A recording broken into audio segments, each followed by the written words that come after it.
Hello guys, आज की video में हम लोग जानने वाले हैं कि संविधान किसे कहते हैं और संविधान के प्रमुख कार्य क्या है दोस्तों।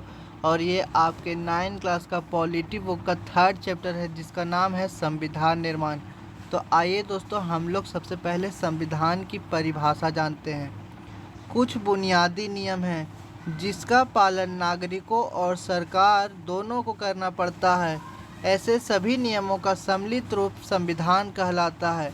इसका मतलब है कि दोस्तों, हमारे देश में कुछ नियम कानून बनाए गए हैं जिसका पालन हमें और हमारी देश की सरकार दोनों को करना पड़ता है।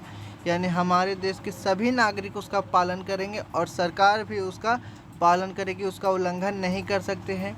और ऐसे सभी नियमों का सम्मिलित रूप संविधान कहलाता है। यानी एक समूह कानूनों का समूह ही संविधान कहलाता है।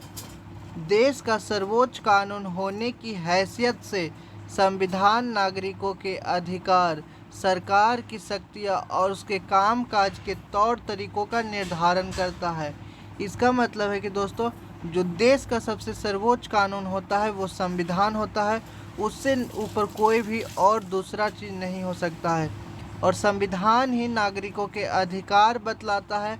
यानी नागरिक के क्या क्या अधिकार होंगे, उन्हें क्या स्वतंत्रता दी जाएगी, क्या उन्हें समानता दी जाएगी, क्या वो उनके साथ कुछ गलत होगा तो क्या संविधान उनके लिए प्रावधान करेगी। और सरकार की शक्ति है कि सरकार अपनी शक्तियों का दुरुपयोग नहीं कर सकती, वो इस शक्तियों का सिर्फ जनता के लिए ही उपयोग कर सकती है। और उनके काम काज का तौर तरीकों का निर्धारण करते हैं। सरकार कौन से काम करेगी जिसे जनता के लिए अच्छा होगा, इन्हीं सब चीज़ों का संविधान निर्धारण करता है। और दोस्तों, हम लोग एक छोटे से फॉर्म में जान लेते हैं कि संविधान क्या है।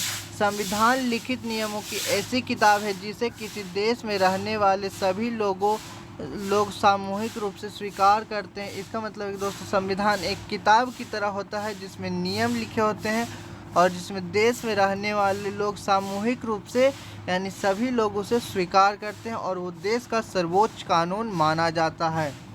और दोस्तों, हम लोगों ने अब संविधान की परिभाषा समझ ली है, तो आइए हम लोग अब संविधान के कार्य जानते हैं।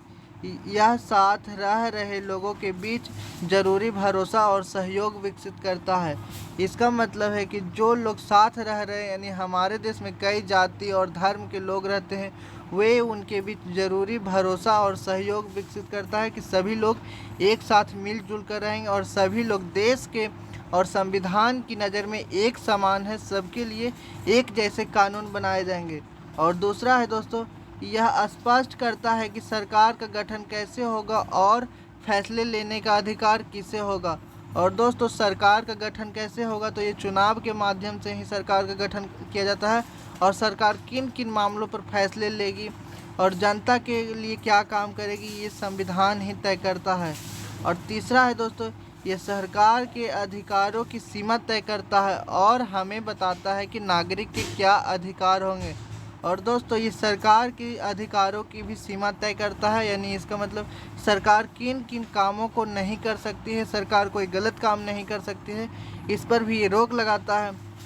और नागरिकों को भी स्वतंत्रता देता है, समानता देता है, बंधुता की देता है। और इन्हीं सभी चीज़ों से, मूलभूत चीज़ों से हमारा संविधान एक अच्छा संविधान कहलाता है।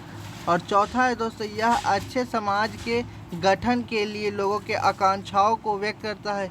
यानी लोगों की क्या क्या ज़रूरतें होंगी, देश विकसित कैसे होगा, ये भी संविधान के दायरे में ही आता है दोस्तों। और संविधान भी इसे अच्छी तरीके से व्यक्त करता है ताकि कोई भी इस देश में रहकर नाराज़ ना हो, क्योंकि सभी को बराबर अधिकार है।